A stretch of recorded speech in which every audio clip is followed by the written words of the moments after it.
예, 오늘 본문 속에서는 아마사를 이제 제거한 요압은 세바를 추적하는 일을 그가 맡아서 역할을 감당하게 됩니다. 지도상에 보면 이제 요압이 세바를 추적할 때 세바가 바로 저 북쪽에 단지파 속에 있었던 아벨이라는 성에 바로 숨어 들어가게 됩니다. 그래서 요압은 군대를 이끌고 저 아벨 성까지 가고 그 성읍을 포위해서 언덕에 이제 토성을 쌓아서 성벽을 무너뜨리기 위해서 이제 토성을 쌓고 그 성벽을 이제 넘어서 헐고 넘어 들어가 성을 차지하게 되고 결국 그 안에 있던 바로 세바를 제거하려고 하는 계획을 세우게 됩니다. 요압은 굉장히 무자비하죠. 그래서 그가 세바를 처단하기 위한 방법으로 아예 성 자체를 아예 무너뜨리고 성을 토성을 쌓아서 그 성 자체를 공격하려고 하는 계획을 세웠습니다. 이제 상황이 이렇게 되니까 그 성읍에 있던 사람들은 사실 전쟁과는 관련이 없는 사람들도 그 성에 살고 있었는데 그 중에 한 지혜로운 여인 한 명이 이제 이 상황 속에서 잘못하다간 일반 관계도 없는 일반 평민들도 피해를 당하게 되고 또 자기들의 보금자리인 성읍이 무너지게 된 이럴 상황에 처해 있을 때 이 여인이 요압에게 이야기를 합니다. 이제 제안을 하는 거죠. 그러니까 그 여인의 목적은 이 성읍을 살리고 그 성읍에 있는 그 평민들을 보호하기 위해서 남자가 나서지 않고 여인이 나서서 요압과 단판을 짓는 이런 장면이 오늘 연출되어 있는데요.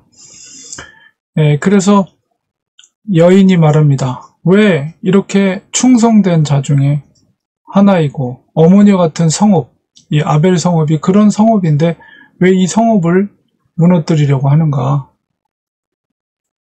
라고 했을 때 요압이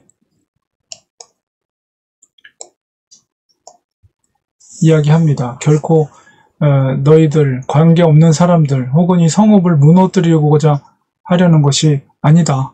다만 에브림 산지의 비그리 아들 세바, 그러니까 이제 베냐민 지파 사람이거든요. 그러니까 다윗을 대적했던 베냐민 지파 세력들이 이제 그곳을 피신하게 된 건데 그 세바만 잡아들이면 우리가 더 이상 이 성을 무너뜨리지 않겠다. 이렇게 이야기를 하죠. 그래서 이 여인이 이제 성으로 들어가서 그 아마 방백들에게 이야기를 했겠죠. 제안을 해서 우리가 이 세바를 잡아서 그의 목을 던져버립시다.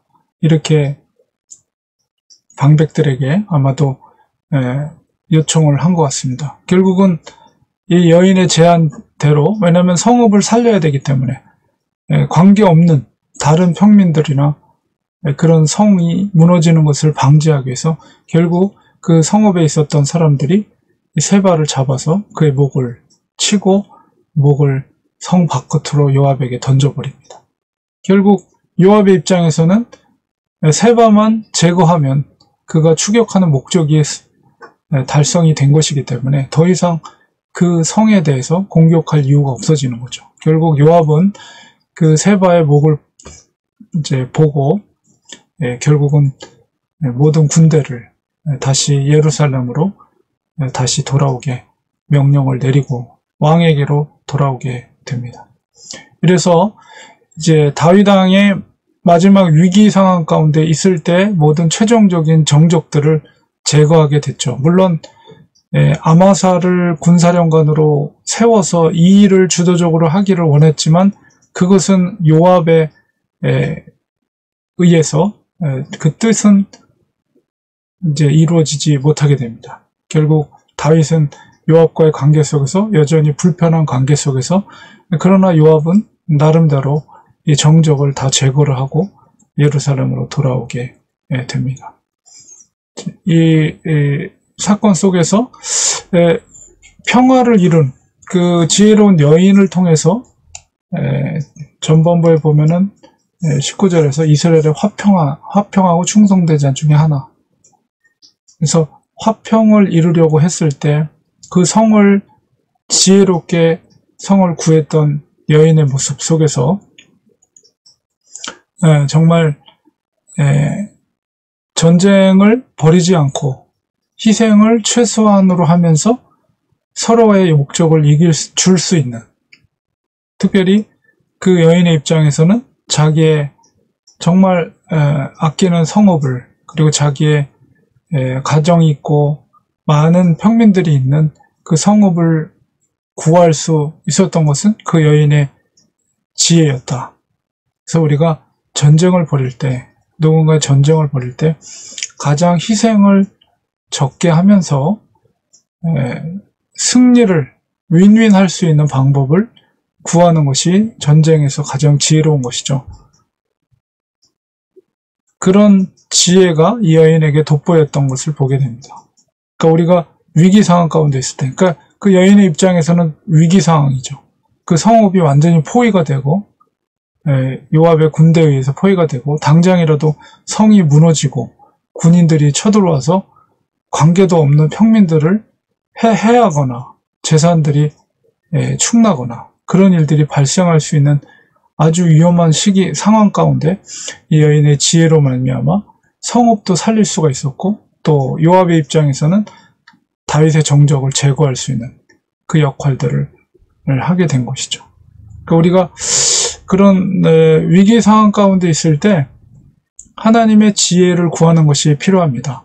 그래서 하나님께서 주시는 그 지혜대로 그 상황 속에서 정말 피해를 최소한도로 하면서 화평을 이룰 수 있는 길이 무엇인가? 그것은 바로 하나님이 주시는 지혜에서 그 여인 아마 그런 용감한 행동을 할 수 있었을 것이라고 추측이 됩니다.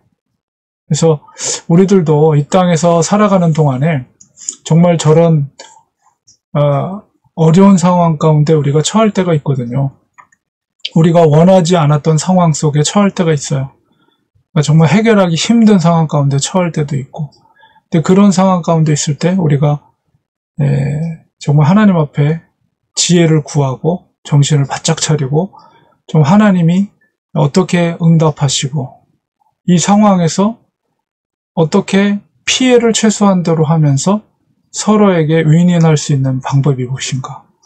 하나님 이렇게 지혜의 근원 대신 하나님께 우리가 구할 때 그 길을 하나님이 알려주십니다. 그러니까 우리가 당황하지 말고 정말 어려운 상황 가운데 있을 때 하나님 앞에 무릎 꿇고 무엇보다도 지혜를 구할 때 저 여인과 같은 용감한 행동이 나오게 되고, 결국은 그런 여인의 행동을 통해서 가정을 지키고 성읍을 지키고 성 전체를 지키는 그런 놀라운 일이 발생한 것처럼 우리들도 나 자신을 지킬 뿐만 아니라 하나님이 주신 지혜로 행할 때 우리 가정을 지킬 수가 있고 우리 교회를 지킬 수가 있고 공동체를 지킬 수 있게 된다는 것이죠. 그래서 오늘 이 성읍을 지켰던 지혜로운 여인을 통해서 우리가 이 시대 가운데도 정말 하나님의 지혜가 필요하다. 이 시대는 지식도 중요하지만은 정말 하나님이 주시는 지혜, 그 지혜를 가지고 살아가는 것이 정말 필요한 때이다라는 생각을 갖습니다. 그리고 특별히 얼마나 어떤 가치관이라든가 이런 것이 혼란한 시대 속에 있어요.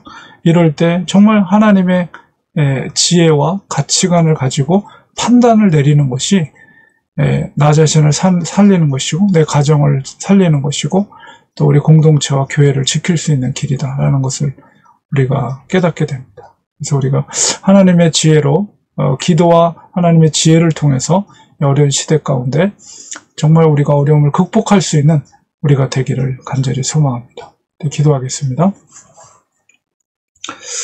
하나님 아버지,